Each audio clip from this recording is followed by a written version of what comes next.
김주영 작가와 함께하는 오늘의 인문학 산책. 네이버 블로그 김종원 작가님과의 대화. 당신에게 글쓰기를 권하는 이유. 당신에게 글쓰기를 권하는 이유.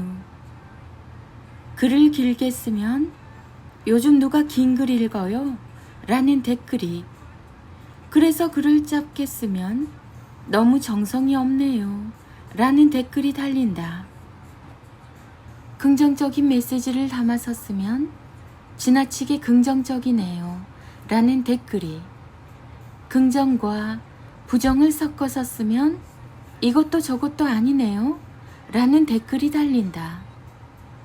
카드 뉴스에 책 이미지를 넣으면 책팔이라는 댓글이, 책 이미지를 넣지 않으면 작가도 아닌 게 작가 행세를 하네 라는 댓글이 달린다. 그러나 오히려 나는 그래서 오늘도 글을 쓴다.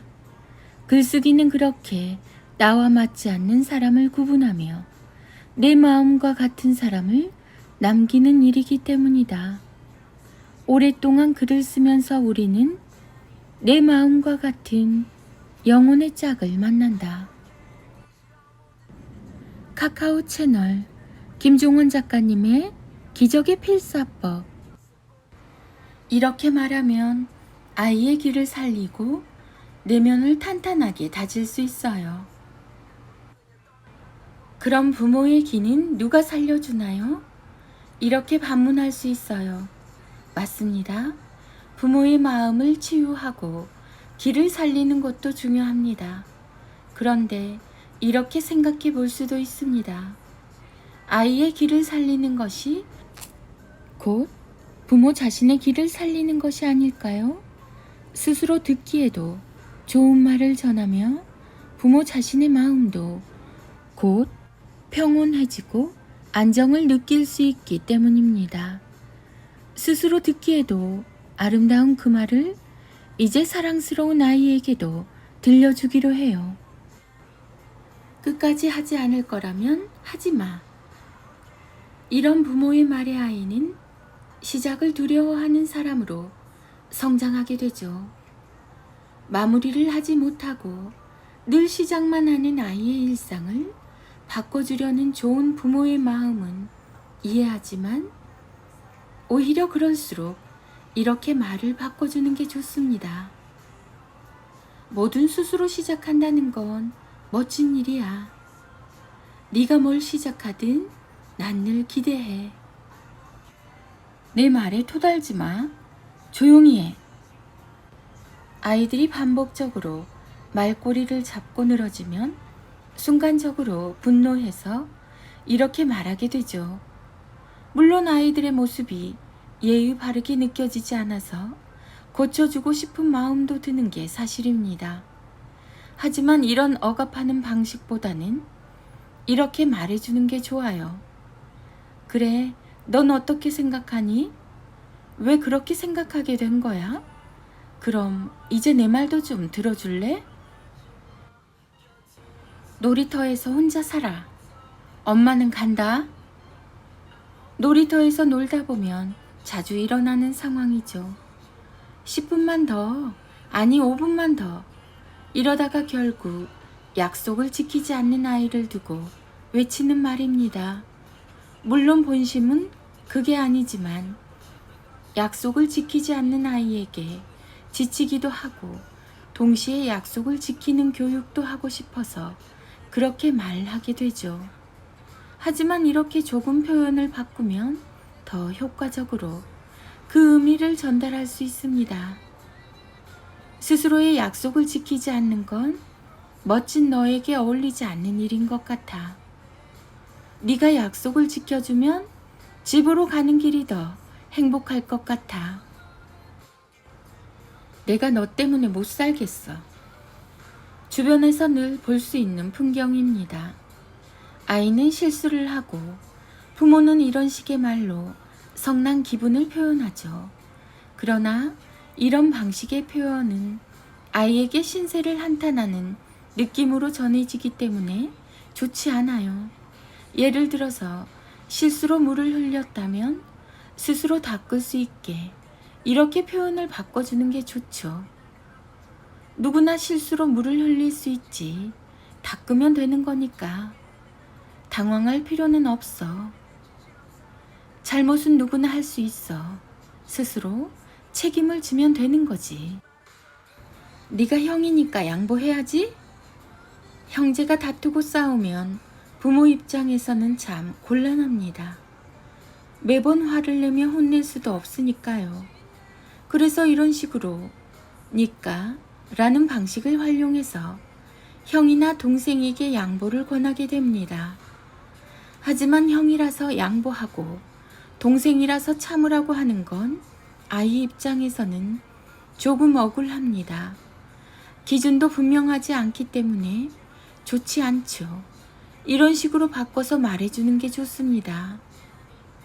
서로 이해할 수 있다면 싸울 일도 점점 줄어들 거야. 서로 각자의 이야기를 들려주면서 우리 조금씩 서로를 이해해보자. 좀 빨리빨리 움직일 수 없니? 느릿느릿 굼벵이처럼 행동하는 아이의 모습을 보면 절로 이렇게 외치게 되죠. 특히 등교를 해야 하는 바쁜 아침에는 더욱 부모 마음이 급해집니다. 하지만 이렇게 명령하는 방식으로는 아이의 근본적인 변화를 기대하기 힘들어요. 대신 이렇게 생각을 자극하는 방식의 표현이 필요합니다. 조금만 서두르면 지각하지 않을 수 있어. 5분 일찍 일어나면 하루가 완전히 달라져. 네가 그 행복을 한번 경험해 봤으면 좋겠다. 대체 넌 몇 번을 말해야 이해하니? 정말 지겹게도 묻고 또 묻는 아이 앞에서 혹은 실수하고 또 실수하는 아이 앞에서 결국 나오게 되는 말입니다. 그러나 이 말은 불가능의 관점에서 나온 말이라 아이에게 좋게 들리지 않죠. 가능성의 관점에서 나온 이런 식의 말을 들려주는 게 아이 성장에 좋습니다. 더 분명하게 이해하려는 모습이 멋져. 조금 더 나아지려고 계속 시도하는구나. 어른을 보면 늘 인사하라고 했지. 인사교육은 참 쉽지 않아요. 어떤 사람은 억지로 아이에게 인사를 강요하지 말라고 하고 또 어떤 사람은 인사는 강요해도 될 정도로 중요한 예절이라고 말합니다. 하지만 아이 입장에서는 모두 이해할 수 없는 이야기일 뿐이죠. 인사가 좋은 것이라면 함께 하는 게 좋습니다. 바로 이렇게 말하면서 말이죠. 우리 같이 가서 인사할까? 서로 인사하면 마음이 예뻐진단다. 인사하면 늘 마음으로 웃게 되니까. 김종원 작가. 부모의 말은 아이의 마음 건강을 책임지는 보약입니다. 몸의 건강을 위해 좋은 음식을 먹는 것처럼 마음 건강을 위해서 아름답고 좋은 말을 자주 듣는 게 좋죠. 간혹 이런 질문을 하는 분들도 있어요. 이 말을 아이가 이해할 수 있을까요? 우리가 아름다운 예술 작품을 자주 보고 듣고 경험하는 이유는 뭘까요? 그걸 모두 이해하기 때문에 경험하는 걸까요? 그건 아니겠지요. 당장 이해하지 못해도 내면에 고스란히 쌓여서 살아갈 힘이 되어주기 때문입니다. 부모의 말도 다르지 않아요. 또한 말하기 전부터 내 아이가 이걸 이해할까? 라는 의문을 갖는 것도 좋진 않습니다.